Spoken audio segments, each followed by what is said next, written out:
Ela foi escrita em um período de 1.600 anos, traduzida em mais de 1.500 línguas e dialetos. São 40 escritores, mas um só autor: Deus.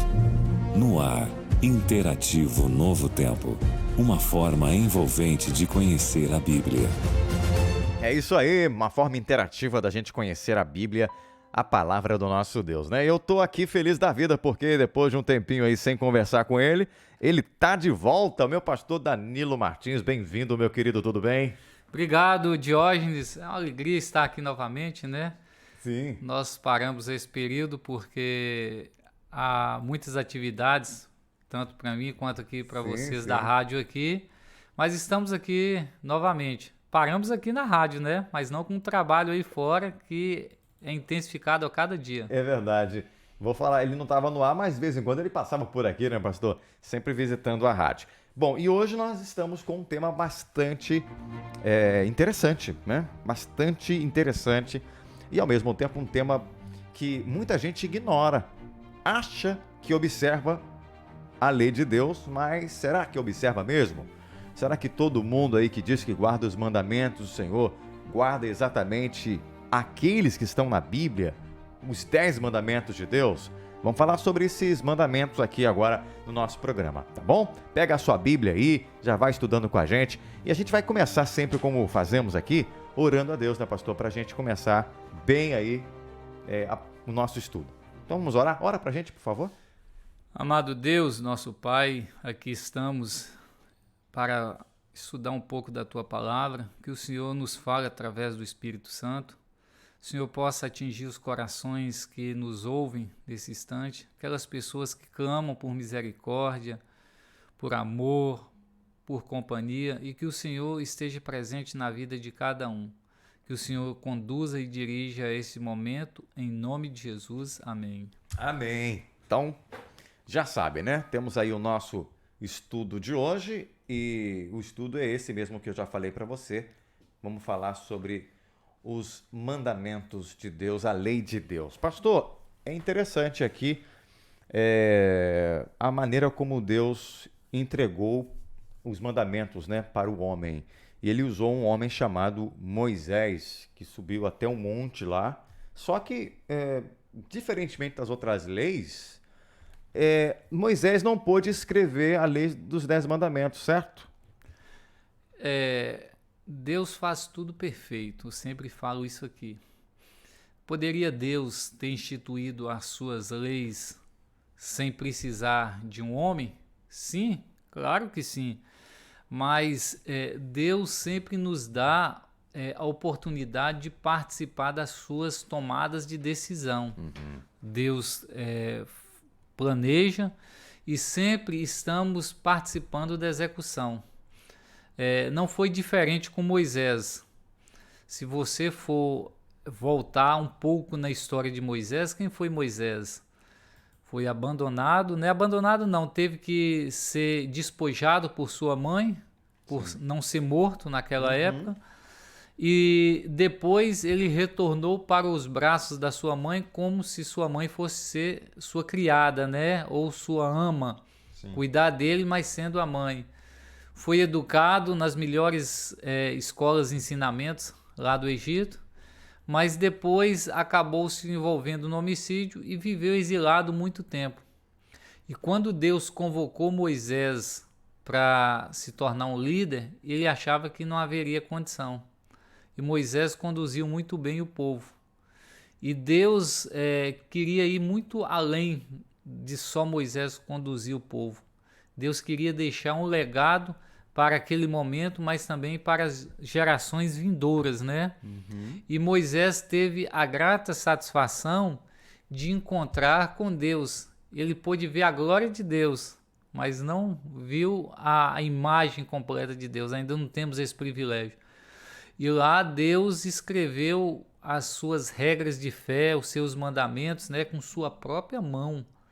Deus não, ele poderia, no estalar de dedos, né, ou audivelmente falar: Moisés, eu quero isso, isso, isso. Mas ele fez questão de escrever nas tábuas os 10 mandamentos, a lei de Deus. Esse fato de ter escrito nas pedras tem algum significado, pastor? Tem um simbolismo, porque a partir do momento que ele estava escrevendo nas pedras, era algo para se perpetuar. Se fosse algo transitório e passageiro, ele teria falado com Moisés.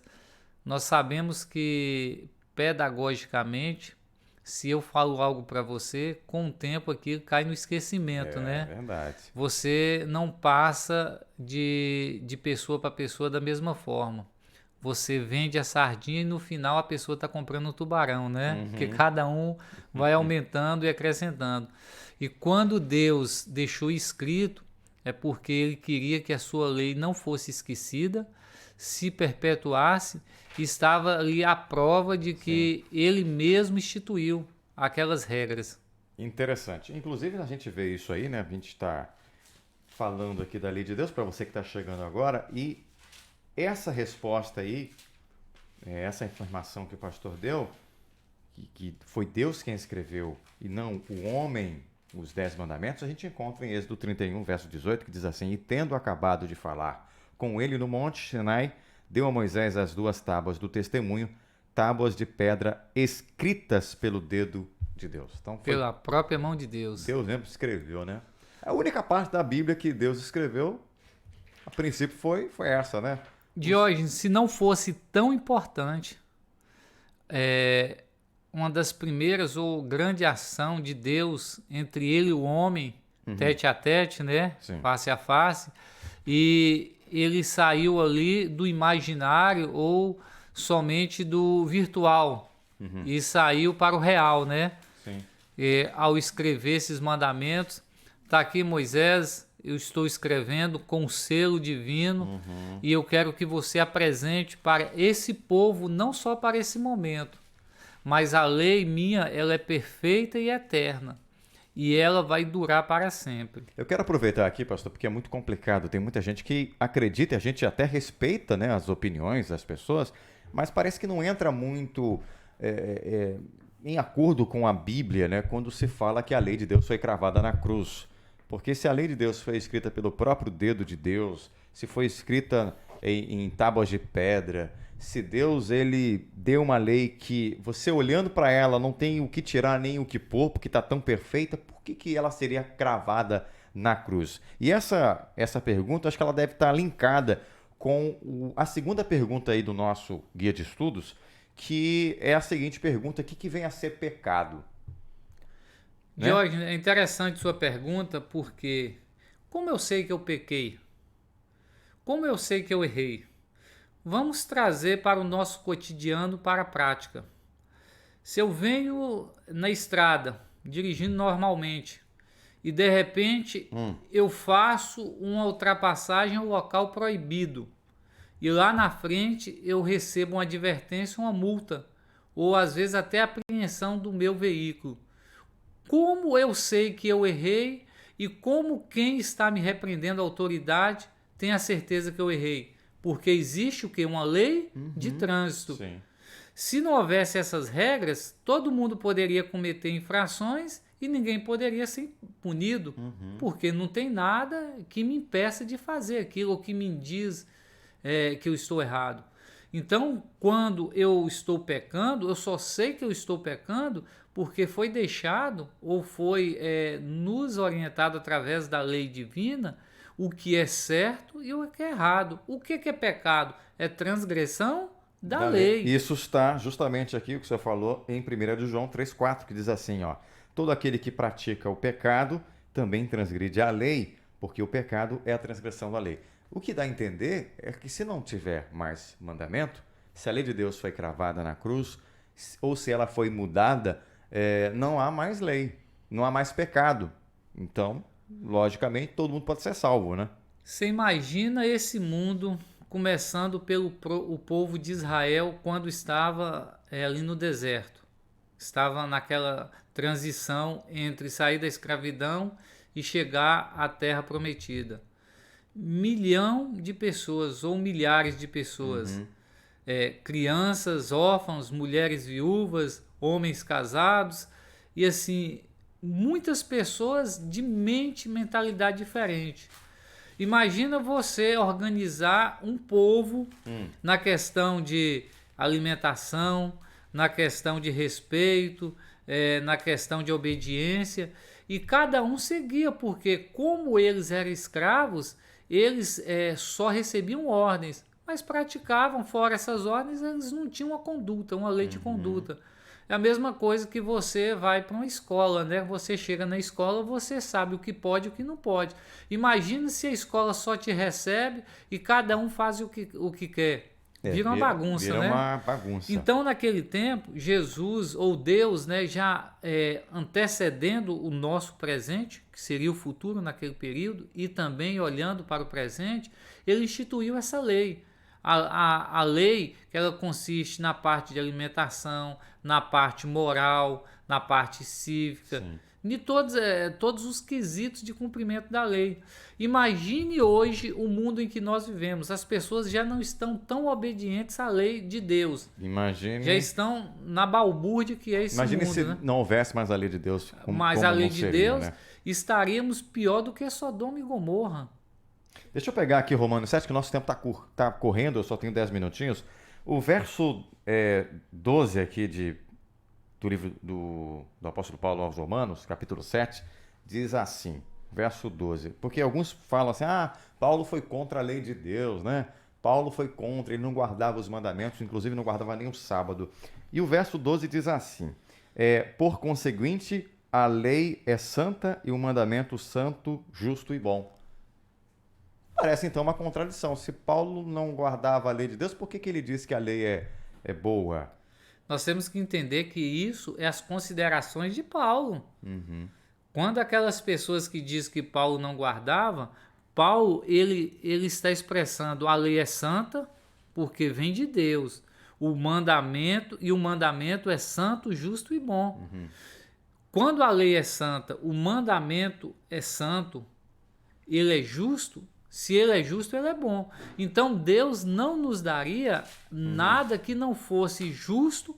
Ele não ia nos colocar uma sobrecarga para carregarmos um fardo, para estarmos murmurando.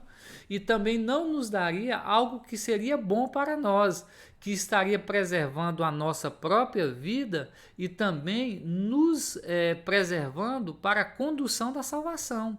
Porque se eu almejo ser salvo e ir para o céu, eu tenho regras a cumprir. Hoje nós vivemos em uma sociedade em que há regras para tudo. Há regras para tudo. Esses dias aconteceu algo interessante aqui. Eu estava vindo pregar de uma igreja. À noite eu estava parado em um determinado ponto ali da Almirante Barroso, esperando o coletivo.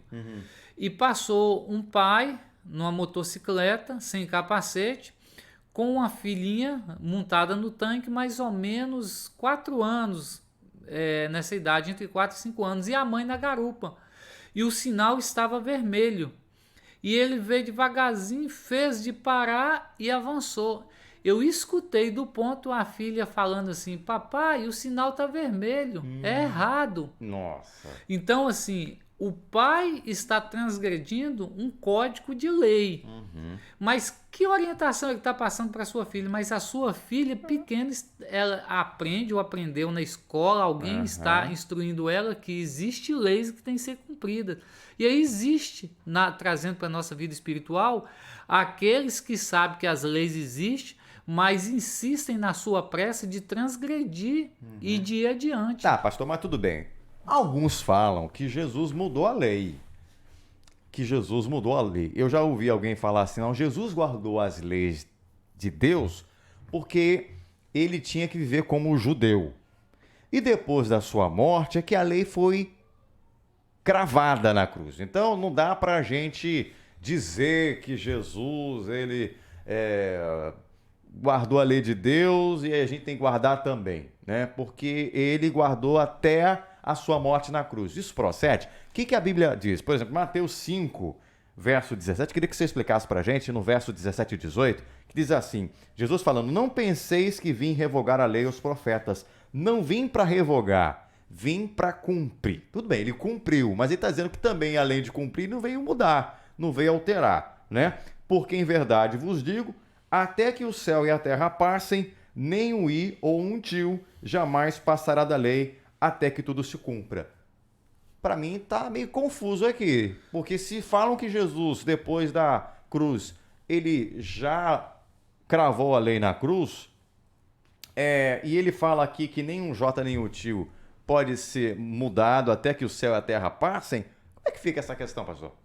Se nós formos colocar em destaque esse verso do 17 ao 18, 17 e 18, a parte em destaque seria: não vim para revogar, eu vim para cumprir. Não vim abolir. Não.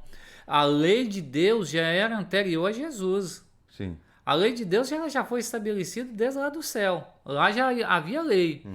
Quando se veio para a terra, e que o povo ainda, voltando àquela anteriormente nós falamos, o povo estava saindo da escravidão e que Deus instituiu a lei escrita pela sua própria mão, pelo seu próprio dedo, e futuramente, quando Jesus veio a essa terra, o que a Bíblia nos fala?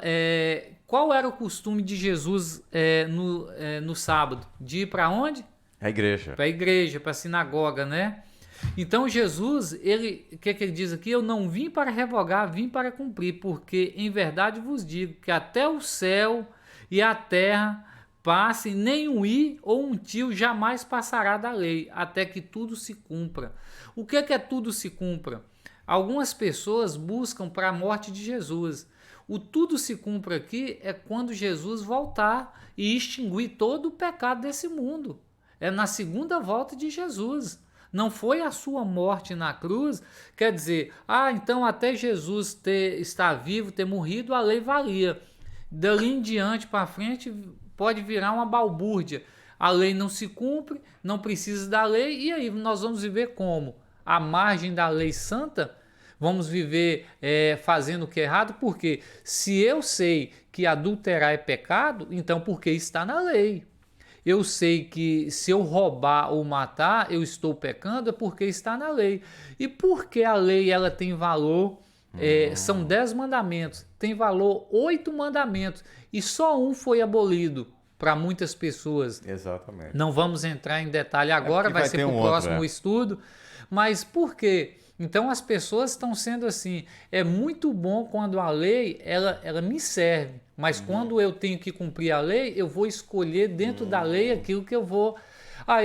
Se eu matar alguém, aí eu posso escolher, ou foi um homicídio culposo ou doloso. Eu tive a intenção de matar ou não tive a intenção de matar, mas eu sei que se eu tirar a vida de alguém, eu estou infringindo a lei. Quanto no que eu vou ser enquadrado vai depender. Assim é nossa vida espiritual. Se eu estou infringindo a lei, eu estou pecando e fazendo algo que é errado. E aí haverá as consequências. Então as pessoas hoje elas estão com mais prazeres pelo mundo do que pela lei de Deus, porque a lei de Deus ela é boa, santa e justa. Deixa eu te falar que você falou uma coisa aí de guardar os mandamentos de Deus, e às vezes tropeçar num só. Lá em Tiago 2, verso 10, é muito claro que lá diz assim: pois qualquer que guarda toda a lei, mas tropeça em um só ponto, se torna culpado de todos. Foi o que nós falamos. Então para Deus é tudo ou nada, não tem esse negócio de guardar 9, né? 8 ou 80. Ok. Deus, ele não tem meio termo. O que a palavra de Deus nos diz? É sim, sim, não, não. Não existe talvez ou quem sabe. Ou é sim ou é não. Diante de Deus, diante do tribunal, quando nós comparecermos, né? Ou quando Deus nos apresentarmos os porquês, e aí ele vai explicar a questão de muitas pessoas que não vão estar ou não serão salvas porque tropeçaram na lei. Nós vamos condenar aquelas pessoas. Vou ser prático. Hoje nós, institucionalmente, nós somos adventistas do sétimo dia. Nós guardamos os 10 mandamentos ou só 9 mandamentos? Os 10 mandamentos. Os 10. Porque foi instituído por Deus. Agora também podemos condenar quem está transgredindo? Não, porque há pessoas que estão cegas, há pessoas que ainda não buscaram pleno conhecimento. Agora, elas não estão sendo isentas, eu vou dizer que Deus não vai isentar de culpa aqueles que têm acesso à sua palavra e está pulando os seus mandamentos para uso próprio. Eu quero ser salvo, eu vou cumprir até determinado ponto. Mas se eu cumprir os 10 pontos da lei de Deus, eu vou deixar de ganhar, eu vou deixar de usufruir, eu vou deixar de me divertir, eu vou deixar de comer, eu vou deixar de beber. Então as pessoas estão pensando assim. E nisso aí elas estão decretando a sua falência espiritual. E a Bíblia diz que o justo viverá pela fé, né? Se você não tem fé para obedecer. Eu vou terminar, pastor, que o nosso tempo aqui já se esgotou, mas eu gostaria de ler aqui o último verso, que é João 15:10. Gálatas 3:24 diz assim: de maneira que a lei nos serviu de aio para nos conduzir a Cristo, a fim de que fôssemos justificados por ele. Então, a lei ela tem um papel, né? Nos conduzir a Cristo, né? Ela nos conduz até ele, então ela não é contrária aos princípios de Cristo. Isso está em acordo com o que o próprio Jesus disse lá em João 15:10. Eu gostaria que o senhor terminasse com esse texto e depois a gente já fizesse a oração final. Diz assim, olha, o verso 10 do capítulo 15 de São João: se guardardes os meus mandamentos, Jesus falando, permanecereis no meu amor, assim como eu também tenho guardado os mandamentos de meu Pai, e no seu amor permaneço. Se guardardes o quê? Os meus mandamentos. Os mandamentos eram de quem também? De Cristo. Porque Cristo participou da instituição dos mandamentos. Quando Deus escreveu os mandamentos, Cristo ainda tinha vindo a essa terra? Não. Então ele estava lá no céu. Sim. E o pai fazia algumas coisas, iria fazer alguma coisa sem o filho participar? Não. Então Deus participou da condução dos mandamentos. Gálatas 3:24, como você falou, de maneira que a lei nos serviu para nos conduzir a Cristo. Eu serei salvo só pela lei? Jamais. Aí eu estaria sendo legalista. Mas eu serei salvo sem a lei? Também jamais. A lei, ela nos ajuda a conduzir a Cristo, mas sem a lei também, ela não nos conduz a Cristo e me conduz à perdição. Então a lei faz parte do processo de salvação. Sem a lei eu não serei salvo, mas somente com a lei eu também não serei salvo. Há toda uma complementação. Então a lei faz parte do processo de salvação. E se Deus escreveu com suas próprias mãos, Jesus fala, meus mandamentos, porque eu vou questionar. Eu não tenho autoridade para questionar, eu tenho autoridade para aceitar. Tem uma regra dentro do judiciário que diz ordem jurídica, né? Não se contesta, se aceita e se cumpre, né? Eu posso até achar que não está certo, mas eu tenho que cumprir porque foi um juiz que determinou. Se Deus determinou é porque ele sabe que é bom, ele é justo e ele sabe que é o essencial para mim ser salvo. Tá certo. Nosso tempo esgotou, mas foi muito bom. Eu achei que ficou com gostinho de quero mais. Esse assunto é realmente importante e na próxima semana, pastor, você já está convocado para poder explicar para a gente sobre o sábado. Pode ser? Eu estou aqui nos cascos. Semana que vem eu vou até trazer um artigo científico que comprova por grandes autoridades da ciência mundial, não cristãs, que o nosso corpo necessita do sétimo dia. Que legal! Que existe evidências comprovadas cientificamente que se o corpo não parar no sétimo dia... Você sabia, só para deixar aqui o gosto, que cirurgia de coração não é feito no sábado? Porque no sábado os batimentos diminuem, o corpo ele já automaticamente, não é regra, mas os grandes cirurgiões cardíacos não fazem cirurgia no sábado. Então eu vou mostrar para vocês aqui que quando Deus falou de um dia especial que nosso corpo necessitaria, hoje a ciência está provando isso. Sensacional! Então tá marcado aí, chama todo mundo, é semana que vem, terça-feira, a partir das 9 da manhã. Pastor, muito obrigado, nosso tempo já se esgotou, já tem já tenho que partir aqui para o Anjo da Esperança, mas você estará com a gente na próxima semana, tá bom? Obrigado e você continue com a gente. Daqui a pouquinho a gente volta aqui dando sequência à nossa programação. Grande abraço, até já! Interativo Novo Tempo. Uma forma envolvente de conhecer a Bíblia.